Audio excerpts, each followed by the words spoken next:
Oh, well, gee, look at that. Look at the time. Excuse me for one moment, if you will.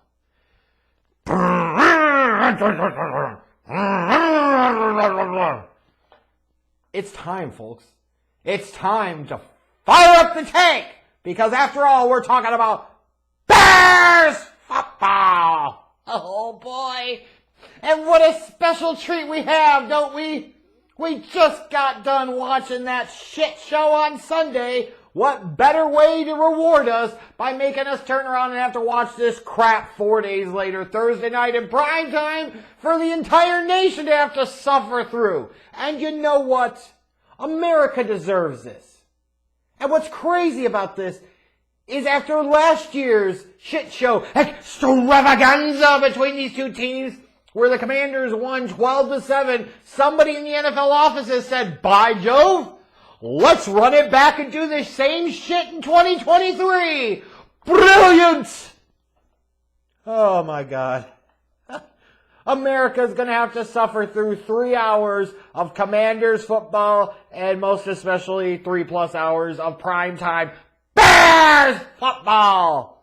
Get your alcohol and narcotic devices ready, folks. You're probably going to fucking need them. Because when we're talking about the Bears, we are talking about an absolute, total, incomplete shit show. Talking about a team that's allowed an NFL record 25+ points in their last 14 games. 3-18 now under head coach Matt Eberflus, a team that was supposed to allegedly be improved in 2023, took the number 1 overall pick and the most cap space this past offseason and somehow made themselves fucking worse. And finding new ways to win. At least they're getting creative, right? Where you look at week 3, hey, they never had a chance. They just came to get their asses kicked in Arrowhead by the Chiefs. Swifty mania. Overrated ass shit. But week 4 was special because they had a 28-7 third quarter lead. And they found a way to piss that away. Justin Fields had easily his best statistical game as a passer, as a pro, over 300 yards and 4 touchdowns. But of course, it was against a historically bad defense, and when it came to nut-cutting time in the fourth quarter, he was 5 of 11. He had the fumble that was returned for a touchdown, and then he had the bad pick at the end of the game. Because of course he did. And now you come into this situation. I'm wearing the Fire Everyone shirt because it certainly is important for this piece of crap Bears organization right now. But as much as I've been pounding the table for and screaming about fire Eberflus and fire Getsy and fire Pulls, realistically, the earliest that it could happen would be after Thursday night's game. It wasn't going to happen before this Thursday night game on a short week. But if the Bears go out and lose this one, and in particular they do look ugly or bad in doing so, like there is no more justification. Like this coaching staff has got to go clean house, start the process. And Kevin Warren, the Bears president, like if you want to establish that you have authority over this shit, if Ryan Poles doesn't do it, then you do it for him, and then you also send Ryan Poles' fat boy sorry ass packing too, and start this shit over. Oh, good Lord. Meanwhile, for the Commanders, you know, for Commanders fans, it's already a better 2023 season than any of the past couple of decades, in part because there's a new owner, right? That's what mattered. Get that stink of Daniel Snyder off of the organization. But the Commanders have been a game team. They're coming into this one 2-2. They badly need this win to stay with the pace in the NFC in terms of the wild card race. And, you know, impressively, they played the defending NFC champion Philadelphia Eagles to the brink last week before losing in overtime. You could say both of their wins were against really bad teams like Arizona and Denver, but last time I checked, both of those teams have more wins than the Bears, and the Broncos just beat the Bears, so what the fuck does that tell you?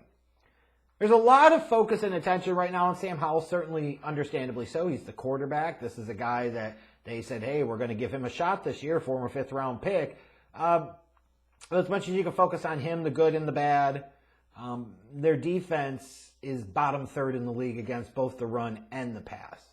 So if you're a Bears fan looking for any pathetic reason you can to overrate Justin Fields and his imaginary progression, you've got another bad defense that they're going up against on Thursday night. So have fucking at it, I guess.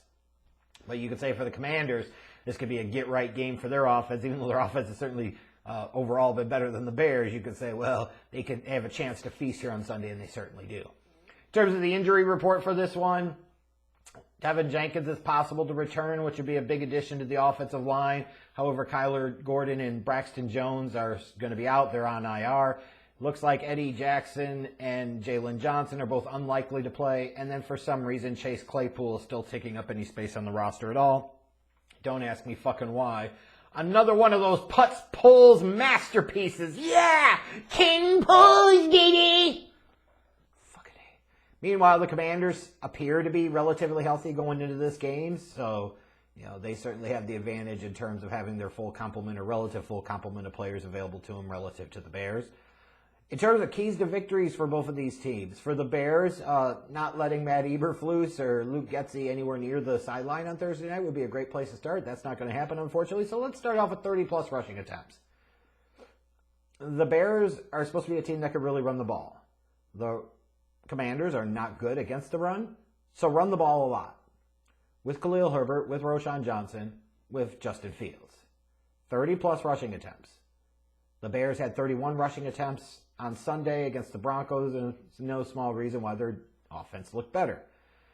Then when you look at the passing game, they got to move Mooney and Moore around, and in particular, work the middle of the field.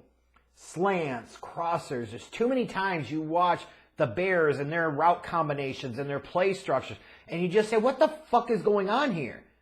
The opposing defense can just forget about half of the field, whether it's like the right half of the field or the left half of the field, or you're only making them guard the hashes to the sideline and you're totally ignoring the middle of the field. Get Mooney and Moore moved around, run some slants, run some crossing patterns, make the opposing defense, the Commanders' secondary and linebacking core, defend the entire fucking field. And then on defense, mix up your defensive coverages because, look, nothing you've done so far this year works. This team absolutely cannot fucking cover. So whatever you're doing, don't do that. Do something different. If they just played flat-out man-up defense at this point, it'd probably be better.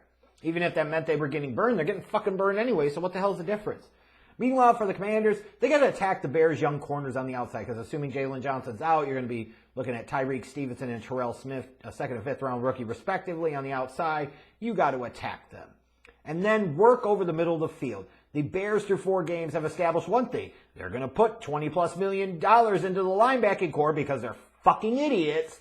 And then those linebackers won't be able to cover shit. Isn't that fantastic? So work the Bears over the middle of the field. That's the book on them. They can't cover the middle. So go after them, especially with those young safeties back there. And then get to Justin Fields early. With that defensive line, if these Commanders don't walk away with 4 or 5 sacks on Thursday night, something really went wrong for them. The betting odds right now sit with the Commanders being favored by 5.5, and the over-under is 44.5. My prediction is I hope it's going to be a little bit better than the shit show we saw last year on Thursday night, and I think it will be, but I'm not picking the Bears here. It's time to start the wagons, fire up the tank, fire everyone. I think the Commanders are a better team. That's why they've won 2 games. The Bears have won none. So give me the Commanders 27-23. And then it's going to get real hot in Chicago. Bears!